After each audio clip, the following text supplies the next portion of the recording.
Welcome to the Double E Show. Bad strategy, horribly simulated. What's going on, everybody? Jibba73 back with the Double E Show. Lamplight City. Welcome back, everybody.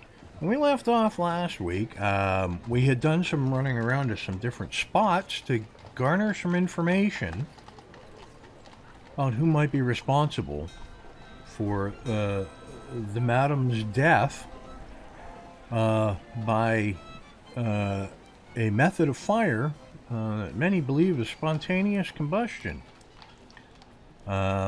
We had talked to Mrs. Andrews, and she's bat crap crazy.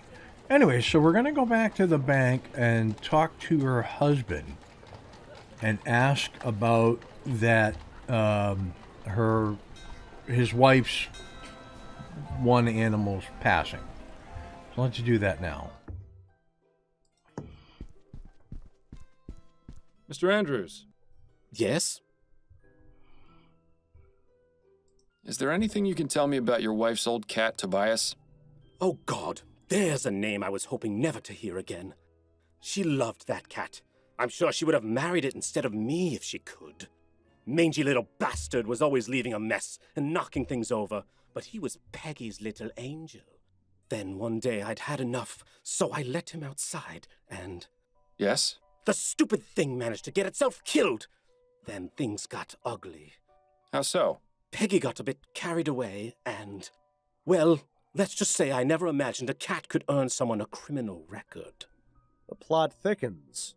Or perhaps sickens.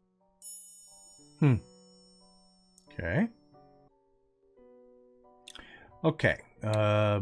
So let's where's Upton? We need to talk to Upton. Find out about this criminal record thing. Got a moment, Upton? Yes, but let's make this quick. All right. I need some information on one Margaret Andrews. Apparently, she has a criminal record. Margaret Andrews, eh? Give me a moment to look her up in the archives. Yes, here we are. Margaret Andrews was brought in for questioning 5 years ago in connection with a fire at a theater in Worcester. Oh? Yes. Nothing came of it, but she was briefly a suspect. Oh, there's more. She also had a prior conviction for arson. You don't say. The file says she set fire to a cab after the driver ran over her cat. She served 6 months in prison for that. This was back in 1835. Fascinating. Thank you for your help, Upton. This has been extremely valuable. So, Margaret Andrews has a jealous streak and a penchant for setting things on fire. Seems a likely culprit to me. Right? Okay. All right. That's it for now. Better get back to it then. Let's find out if the coroner has any more info on our dead person's ashes.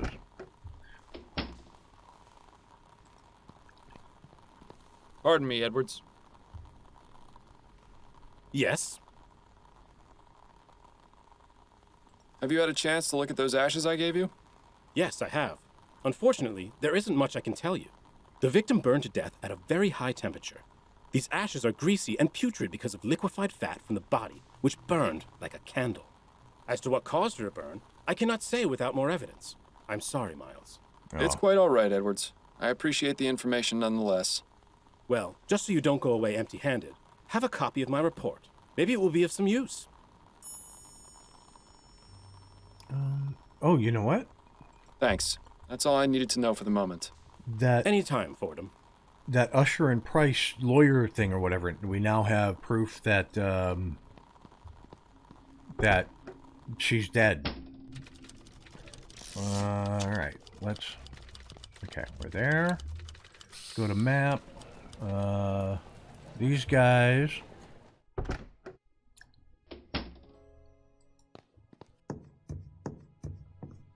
Begging your pardon, sir. Yes? Perhaps Mr. Usher will see me when he sees this. Oh, what's that? A report from Dr. Malcolm Edwards, the city coroner, confirming Miss Lathan's untimely demise. Let me see that. Oh my. Wait one moment, would you?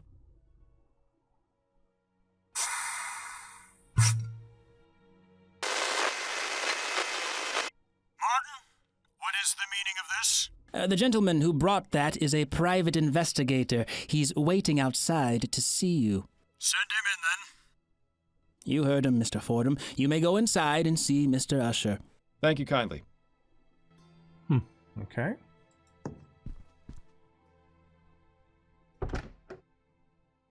So, a private investigator, are you? That's right. Miles Fordham is my name. Jonas Usher, a pleasure to make your acquaintance. Pleasure's all mine. So, it would seem that Miss Lathan has shuffled off the mortal coil, as it were. I'm sorry to say that is indeed the case. Please come in, have a seat, make yourself comfortable. I only ask that you kindly wash your hands in the basin first, and limit what you touch in here. This one seems a bit on edge, doesn't it? How appropriate with what's currently happening in our world. Thank you, Mr. Fordham. I appreciate your cooperation. Usher seems to like keeping his guests at a distance. Usher seems... Okay. All right. Now I can Mr. sit. Usher, Okay. I have some questions for you. And hopefully I have your answers. What can you tell me about Desiree Lathan? She was a lovely woman. I'm saddened to hear of her unfortunate passing. How long had you been her attorney? She retained me some 10 years ago, I believe. That's quite a long time. Yes, I remember I had just gotten over a bout of melancholia and been able to work in nearly a month. I didn't think I'd make it out of that, but luckily things took a turn for the better. Miss Lathan came to see me, and I've served as her attorney ever since. Would you say Miss Lathan is a wealthy woman? Indeed I would. Her estate is worth a significant sum. Of course, you understand that this is confidential information, so I cannot tell you the exact amount. Yes, of course. Can you think of anyone who may have wanted to harm Miss Lathan? No, I can't. What makes you think that someone actually killed her? It seems the most plausible explanation. Miss Lathan was getting on in years. It's likely she may have developed a case of pneumonia. That's the most common killer of the elderly, you know. I had it when I was younger. Most unpleasant. Constant coughing, spitting up phlegm, rattling in the lungs. Thankfully, I made a full recovery. But supposing that was the cause of death, how would it explain the fact that her body was completely burned? She was a smoker. Perhaps she was having a cigarette when she died and dropped it on the bed, causing it to catch fire. I found no cigarette butts at the crime scene. I'm merely offering my opinion, Mr. Fordham. You can take it or leave it. I'll leave it. I think we should leave it. I found this letter in Miss Lathan's bedroom, which mentions that she recently changed her will. Could you tell me a bit more about the circumstances surrounding this change? That's not an uncommon occurrence. People change their wills all the time. Relatives and friends fall in and out of favor constantly. Had Miss Lathan made changes to her will previously? No, this was the first time. What change did she make exactly? Just a change to her beneficiary. Nothing out of the ordinary. And when did this change occur? About 4 months ago, if I recall correctly. Yes, it was definitely in June, because I'd been in bed with a nasty stomach flu at the end of May. That was no fun, let me tell you. I think I lost nearly 6 pounds from the constant trips to the WC. Couldn't keep a thing Water down, closet. and whatever did stay down soon came out the other end, if you get my meaning. I'd Wow, say this- his meaning is regrettably impossible to avoid. Jeez. Yeah. Okay. Who did Miss Lathan name as her new beneficiary? Mr. Fordham, please. You know I couldn't possibly tell you that. There is such a thing as attorney-client privilege. If she's deceased, she's technically no longer your client. Isn't it suspicious that she died soon after changing her will? Tell me or I'll sneeze on you. Mr. Usher, if you don't tell me right now, I'm going to sneeze on you. What? I've been very sick lately, and I feel a rather nasty sneeze coming on. You wouldn't dare. Oh, wouldn't I? I really need that information. No! Get out of my office! Not if you don't, tell me the name. All right! It's Roger DeVay! That's who she named as her new beneficiary! I need an address, Usher. I can only hold this sneeze back for so long. 775 Bubblechuck Place in Chumley! Now please get out of here before you infect me! There, see? That wasn't so hard. You scoundrel! You nearly gave me a heart attack! A fine performance, Miles. You've made me proud. That's just about wrap up the questioning. Thank you for your help, Mr. Usher. The pleasure is all mine, Mr. Fordham. Okay, let's go back out to the map. We now have a new address. That's Brentwell DeVay's residence. All right, let's go talk to DeVay, the latest recipient, or newest recipient, of a windfall of money. Did Usher give us the wrong address? This should be 775, but there's no building here. Okay. Excuse me. Yeah? Is this 775 Pumblechook Place? Yeah, it would be if the building were still here. Oh, I see. Might I ask you a few questions? You can ask. Do you know Roger DeVay? Know him? Of course I know him. He lives here with me. He does? Well, whenever he decides to come home, anyway. Rest of the time, I suspect he finds a way to sleep at his job. Me, I do the same, except I can't stand the smell of the horses. Do you know where Mr. DeVay works? Nah, he never told me. Do you know a woman named Desiree Lathan? Nah, I don't know many women. They're not too fond of my company. Well, I don't understand why. I always try to be a perfect gentleman. Guess it just don't got the charm. I've asked Roger to give me a few pointers. He's a big hit with ladies, you know. Is that right? Oh, yeah. He no sooner looks at 'em than they're falling at his feet. Real natural, that one.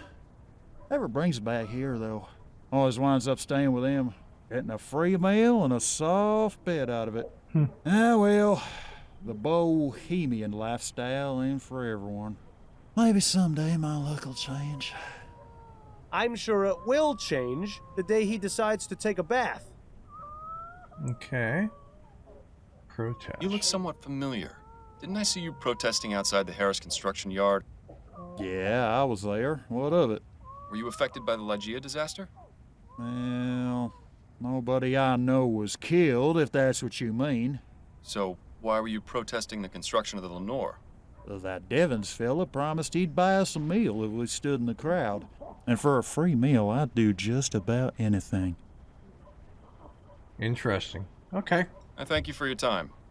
Maybe give us a shilling or two for the trouble? I'll consider it. I'll consider it, but not likely. Yeah, those aren't half bad. Too bad they aren't finished. I wonder if they're going to be used to keep the fire going. Yeah, those aren't half bad. Okay. I used to draw funny pictures of rich people on walls too when I was a kid. Never did a lick of good, but it would always make me feel better. These aren't in such bad shape, really. As far as the chum goes, this is one of the nicer areas. Right on. Okay, let's head back home. I've managed to survive the wild streets of New Bretagne. Seeing you come home always puts a smile on my face. I think we can get Addie to get some gossip about what's going on from some of her high society clients. Let's talk to her and see if that's something that can Addie? happen. What is it, Miles? You've got an appointment with Charlotte Robineau later today, don't you? Are you using your detecting skills on me now? I spoke with her at the Gascon Supper Club, and she mentioned you. Turns out she knew Desiree Lathan. Makes sense. That social circle is tiny. She wasn't very forthcoming, though. Do you think you might try and persuade her to talk? Persuasion shouldn't be necessary. She usually just sits in the chair and starts gossiping up a storm. I think I know more about all the Gascon grand dames than anyone should. That's good. That's very good. Right. These are the things I want you to ask her about.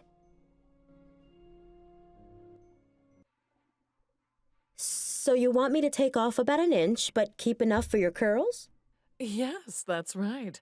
You know how I like it, Adelaide.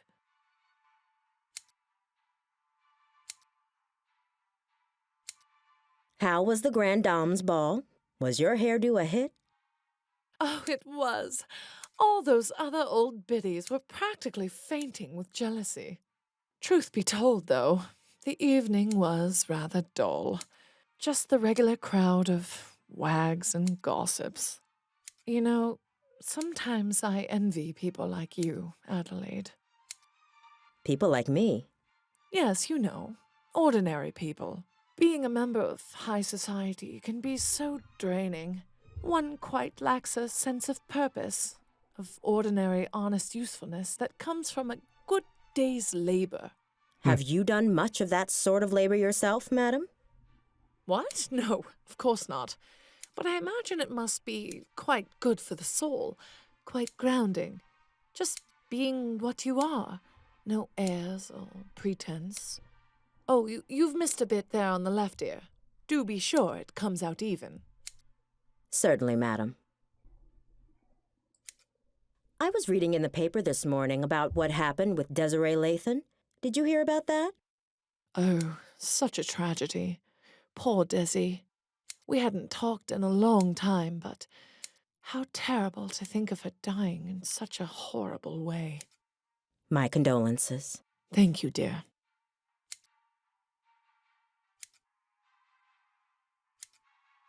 Did you and Desiree used to be friends? Oh, we were like sisters at one point. What happened? What else? A man got involved. You were both after the same man? No, quite the contrary. We both enjoyed being unattached and had vowed to keep it that way. The spinster sisters, we used to call ourselves. But I fell for a man a few years ago. We got married, and Desiree stopped speaking to me. That's a shame. Yes, especially considering the marriage only lasted a few brief months. I lost both my husband and my best friend. I'm sure there's a lesson to be learned in that. I heard someone mention that Desiree had her portrait painted recently. Yes, I heard that too. I think it was Caroline who told me. Yes, that was it, Caroline. She was looking for a portrait artist and told me Desiree had found one. Roger DeVay, I think she said his name was. Roger DeVay? Sounds mysterious. Who is he? Well, I don't know about mysterious. He's just an artist. Not a very good one either, from what I hear. He didn't do a good job on the portrait? Oh, no, he did fine. I just meant he hasn't really taken off. His paintings aren't worth very much, you see. But Desiree took a liking to him very quickly. Even went as far as giving him an extra key to her apartment. If there was anything more going on between them, I couldn't say. But she could have done a lot better, if you ask me. I mean, he's barely even an artist now. I heard he took a teaching position at the university. Now, who would want their likeness immortalized by a lecturer? I see. Well, I hope he makes it in the world someday. Miracles may happen.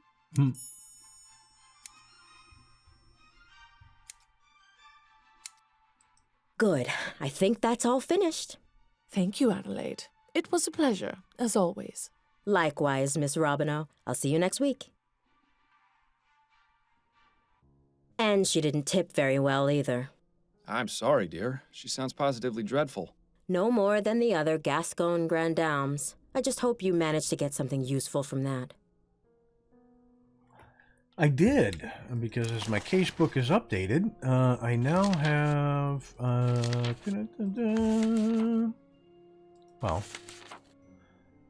speak to Roger DeVay at the university. There you go. So, we will do that next week. If you like what you watched, hit that like and subscribe button down below. Tell your family, tell your friends. If you have any suggestions, tips, tricks, no spoilers, maybe suggestions for the next series, put them in the comments below because I'm going to read them. And with that, I will catch you next Monday for another episode of Lamplight City. Peace. Thanks for watching. If you want to see more, check out the playlist above, or watch what YouTube tells you to on the right. Oh yeah, and subscribe.